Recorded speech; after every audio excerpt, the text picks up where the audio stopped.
नमस्कार दोस्तों, stock market studies में फिर से एक बार आपको दिल से स्वागत करता हूँ। तो इस वीडियो के अंदर मैं कुछ इंपॉर्टेंट कंपनी का अपडेट फिर से शेयर करने वाला हूँ।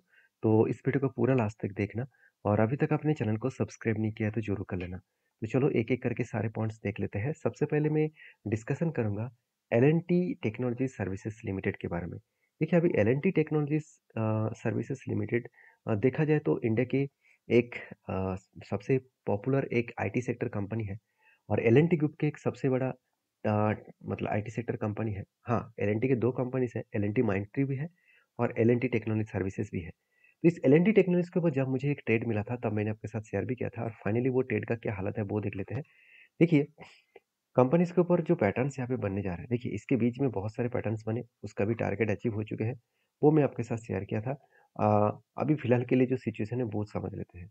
देखिए कंपनी जो लाइफ टाइम इसका हाई था, वो करीबन 5,928 के आसपास।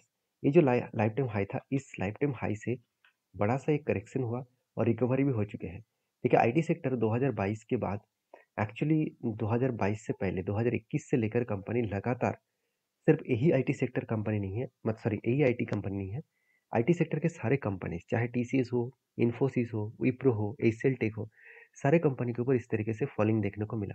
और इस फॉलिंग होने के बाद वो कंपनी क्या किया फिर से इसको रिकवरी भी किए और एक अच्छा सा खासा यहाँ पे जर्नी करने के बाद एक पॉजिटिवली जर्नी करने के बाद कंपनी ने एक हैंडल भी पैटर्न क्रिएट किया। मतलब कप भी बन चुके हैं और हैंडल भी बन चुके हैं।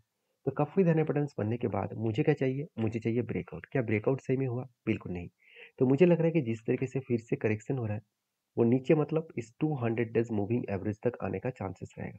अगर इस 200 डेज़ मूविंग एवरेज तक आए और यहाँ से फिर से वो बाउंस बैक करे तो एक बड़ा धमाका हो सकता है। तो मुझे लगता है जो सिचुएशन बना है, उस सिचुएशन के अगेंस्ट में बेस्ट तरीके से यहाँ पे डेटा देखने को मिला और बेस्ट तरीके से यहाँ पे ब्रेकआउट लेवल भी देखने को मिल सकता है, जो कुछ इस तरीके से ब्रेकआउट है और इसके ऊपर ब्रेकआउट कंफर्मेशन भी मिलने का चांसेस है। तो मुझे लगता है जो सिचुएशन यहाँ पे क्रिएट हुआ है, उसके अगेंस्ट में आपको मैं ज़रूर कहूँ कि कंपनी इसके ऊपर जो यहाँ पे पैटर्न्स क्रिएट हुआ, कब के बाद हैंडल पैटर्न क्रिएट हुआ और उसके बाद जब ब्रेकआउट हुआ, तो बड़ा एक मोमेंटम देखने को मिल सकता है। जो मोमेंटम निकल कर है करीबन-करीबन 8,875 के आसपास। तो 8,875 के आसपास तो मुझे लगता है बेस्ट तरीके से टारगेट मिलने का चांसेस है और मेरे हिसाब से इस पॉइंट ऑफ व्यू से मैं टॉप लेवल तक देखूँ तो 50% के आसपास टारगेट मिलने का चांसेस है। तो इसके लिए मैं बहुत बेसब्री से इंतज़ार कर रहा हूँ क्योंकि जब कोई कंपनी इतने बड़े मतलब कैंडल क्रिएट करने के बाद छोटा-सा कोई कैंडल बनाते हैं, तो एक सीधा-सीधा एक पॉइंट ऑफ व्यू से देखना चाहिए कि कंपनी यहाँ से ब्रेकआउट भी करेगा और वो ऊपर में भी जाएगा। हाँ, कब जाएगा, कितने दिन टाइम लग सकते हैं, इसको कोई भी आज तक मैंने कैलकुलेशन नहीं कर पाए क्योंकि कुछ कंपनीज़ ने टारगेट शायद 3-4 हफ्ते में दे देते हैं, कुछ कंपनीज़ का टारगेट 1 हफ्ते में हो जाते हैं, कुछ कंपनी का टारगेट 1 साल लग जाते हैं। तो 50% का टारगेट अगर मुझे 1 साल में भी मिले, तो भी मेरे लिए बेस्ट रहेगा।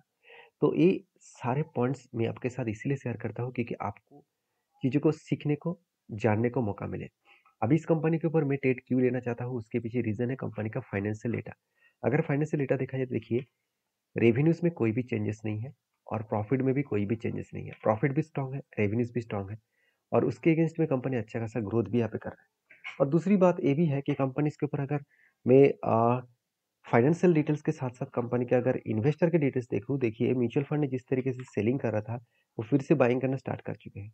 और एफएस ने कुछ क्वांटिटीज़ बेचा और उसका सीधा-सीधा फ़ायदा किसने उठाया? म्यूचुअल फंड ने उठाया। तो 2 तरीके से बैलेंस करके यहाँ पे कंपनी चल रहा है। तो जब इंस्टीट्यूशन बैलेंस कर रहा है, तो वहाँ पे कहने का कोई ज़रूरत नहीं है। अगर यही पूरा के पूरा शेयर पब्लिक के पास चला जाता, तो मैं कुछ नेगेटिव ज़रूर सोचता इस कंपनी के बारे में। तो आपकी क्या राय है ज़रूर मुझे कमेंट्स करके बता सकते हैं। नेक्स्ट जो कंपनी उसका नाम है टेक महिंद्रा। देखिए ये भी एक आईटी कंपनी से और आईटी सेक्टर में इस कंपनी का नाम टॉप 6 में देखने को मिलता है क्योंकि इसका मार्केट कैप 1,55,000 करोड़ के ऊपर है। तो ओवरऑल ये भी कंपनी के हिसाब से देखूँ तो टेक महिंद्रा भी एक बहुत शानदार कंपनी है और इसका जो ग्रोथ है वो किस तरीके से हो रहा है आप देख लीजिए कंपनी का सेल्स तो डाउन है मगर प्रॉफिट बहुत स्ट्रांगली ग्रोथ हो रहा है। तो जो कंपनी का सेल्स वीक है तो उसमें तो एक फ़र्क पड़ा मगर प्रॉफिट में कोई भी कॉम्प्रोमाइज़ नहीं किया और मज़ेदार बात आपको बता दूँ टीसीएस जैसे कंपनी, इन्फोसिस जैसे कंपनी, एशियल टेक जैसे कंपनी, विप्रो, एल&टी माइंट्री, ये सारे कंपनी को बीट करके सबसे ज़्यादा प्रॉफिटेबल बिजनेस इस क्वार्टर में दिखाया।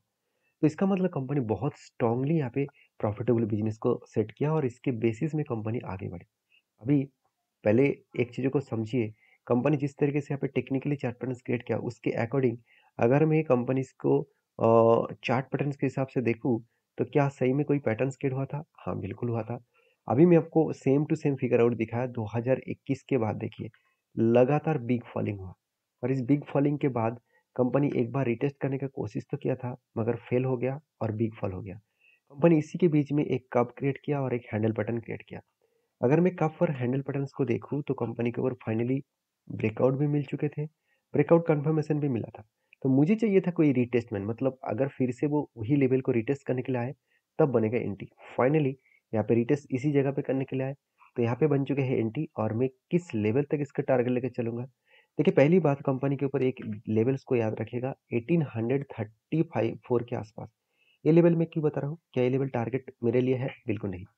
ये लेवल मैं क्यों बता रहा हूँ कि इस लेवल मेरे लिए एक स्ट्रांगली रेजिस्टेंस कम सप्लाई जोन है, क्योंकि यही लेवल कंपनी के लिए एक लाइफ टाइम हाई का लेवल्स है और इसी लेवल से बड़ा फॉल हुआ था। तो इस लेवल को वो बहुत क्रूशियली फेस करेगा और इसको ब्रेक करने का कोशिश करेगा, फेलियर भी हो सकते हैं।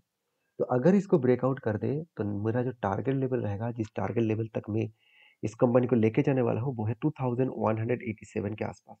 तो ये कुछ पॉइंट्स है, इस पॉइंट्स को लेकर मैं चल रहा हूँ। बाकी आपके क्या व्यू है जरूर मुझे कमेंट्स करके बताना और वीडियो अच्छा लग रहा है तो प्लीज़ एक लाइक जरूर कर देना। तो चलो अभी नेक्स्ट कंपनी के बारे में चर्चा करते हैं। नेक्स्ट कंपनी का नाम है एल&टी माइंट्री लिमिटेड। तो एल&टी माइंट्री बेसिकली इंडिया की एक सबसे पॉपुलर कंपनी है। मैं सबसे पॉपुलर कंपनी इसलिए बोल रहा हूँ क्योंकि एल&टी ग्रुप के सबसे बड़े कंपनी है एल&टी माइंट्री, क्योंकि एल&टी के साथ माइंट्री को भी ऐड किया गया, जो दोनों ही अलग अलग कंपनीज थे, दोनों को एक साथ जुड़ा गया। तो जब जुड़ा गया तब से लेकर इस कंपनी का मार्केट कैप भी बढ़ चुके हैं एंड कंपनी का वेटेज भी बढ़ चुके हैं। जैसे देखिए बहुत सारे लोग जानते थे कि रिलायंस निफ्टी का सबसे ज़्यादा वेटेज लेकर चल रहा है, अभी नहीं। अभी रिलायंस नंबर वन में नहीं है, मतलब मार्केट के वाइज नंबर वन है। जो वेटेज है उस वेटेज के हिसाब से एचडीएफसी बैंक सबसे बड़ा, सबसे ज़्यादा वेटेज लेकर चल रहा है। क्यों? क्योंकि एचडीएफसी बैंक के साथ एचडीएफसी मार्च हो गया। उसी तरीके से एलटीआई के साथ एलटीआई माइंट्री, सॉरी एलटीआई के साथ माइंट्री भी मार्च हो गया। उसके बाद नाम बदल के हो चुके हैं एलटीआई माइंट्री। तो ये सब कुछ एक डेटा के हिसाब से मैं आपके साथ चीज़ों को इसीलिए शेयर करता हूँ क्योंकि आपको कुछ पॉइंट ऑफ व्यू से कुछ पता चले। जैसे देखिए कंपनी के ऊपर यहाँ पे पैटर्न्स बना था, कब बने? देखिए कब के बाद हैंडल बने, फाइनली क्या हुआ? ब्रेकआउट हुआ, ब्रेकआउट कंफर्मेशन भी हुआ, रीटेस्ट किया। तो जब रीटेस्ट किया इस जगह पे क्या बन चुके थे? एंट्री। तो एंट्री बनने के बाद देखिए कितना टाइम लगा टारगेट पाने में। तो एंट्री पॉइंट से मैं अगर टारगेट पॉइंट तक देखूँ तो ऑलमोस्ट कंपनी के जो टारगेट पाने में टाइम लगा वो कितना है? वो 15% टारगेट मिलने में टाइम लग चुके हैं 50 दिन। मैं आपको यही बता रहा था कि कब टारगेट होगा वो मुझे पता नहीं, मगर कितना परसेंटेज टारगेट मिलेगा ये मुझे पता है। तो इस स्ट्रैटेजीज को मैं हमेशा फॉलो अप करता हूँ, जिस स्ट्रैटेजीज मुझे बहुत ज़्यादा रिटर्न दे चुके हैं।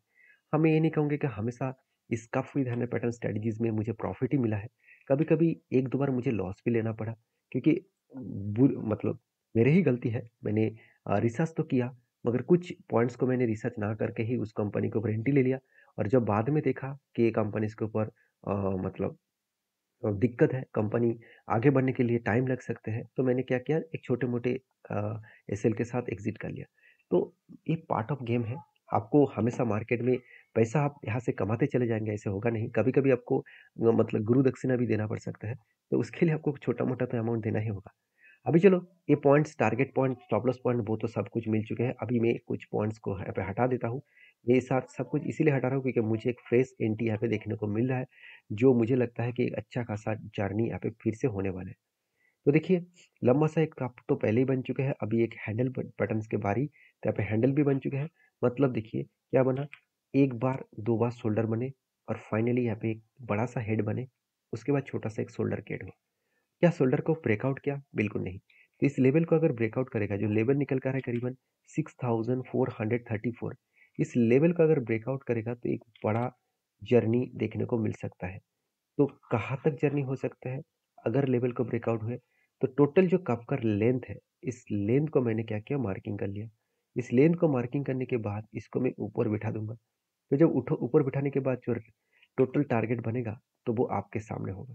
तो देखिए, मैं इस तरीके से टारगेट आपको बाय सेल करने के लिए नहीं दे रहा हूँ। मैं आपको इसको फॉलो भी करने के लिए नहीं दे रहा हूँ। आपको सिर्फ वॉच करने के लिए दे रहा हूँ। आपको स्टडी पर्पस में दे रहा हूँ। आप इसको स्टडी करिए, वॉच करिए और आप बैक टेस्टिंग करके देखिए क्या सही में इस तरीके से पैटर्न्स में कोई एंटी बना था। अगर बना था तो आप ज़रूर इसके ऊपर कुछ पॉजिटिव डिसीजन ले सकते हैं। तो मेरे सारे पॉइंट्स मैं आपके साथ शेयर किया हूँ और आपके क्या व्यू है ज़रूर मुझे कमेंट्स करना और वीडियो अच्छा लग रहा है तो एक लाइक ज़रूर कर देना, क्योंकि लाइक से मुझे ज़रा मोटिवेट मिलता है। और आप कौन सा कंपनी के ऊपर वीडियो देखना चाहते हैं वो भी मुझे कमेंट्स कर सकते हैं। नेक्स्ट जो कंपनी उसका नाम है पावर मैच प्रोजेक्ट लिमिटेड, जो बेसिकली एक साल में कंपनी 3,400 से आज 6,700 चल रहा है। ऑलमोस्ट पैसा दुगना कर दिया एक साल में, और इसीलिए किया क्योंकि कंपनी के मैनेजमेंट ने एक बहुत बड़ा डिसीजन ले लिया। अक्टूबर के 8 तारीख को हर एक के बदले एक शेयर कंपनी बोनस देने जा रहा है। तो जो लोग बोनस पाना चाहते हैं इस कंपनी के ऊपर डीपली रिसर्च करें, उसके बाद काम करें। वीडियो अच्छा लगे तो प्लीज़ एक लाइक करें। तो मिलते हैं नेक्स्ट वीडियो में, तब तक के लिए धन्यवाद।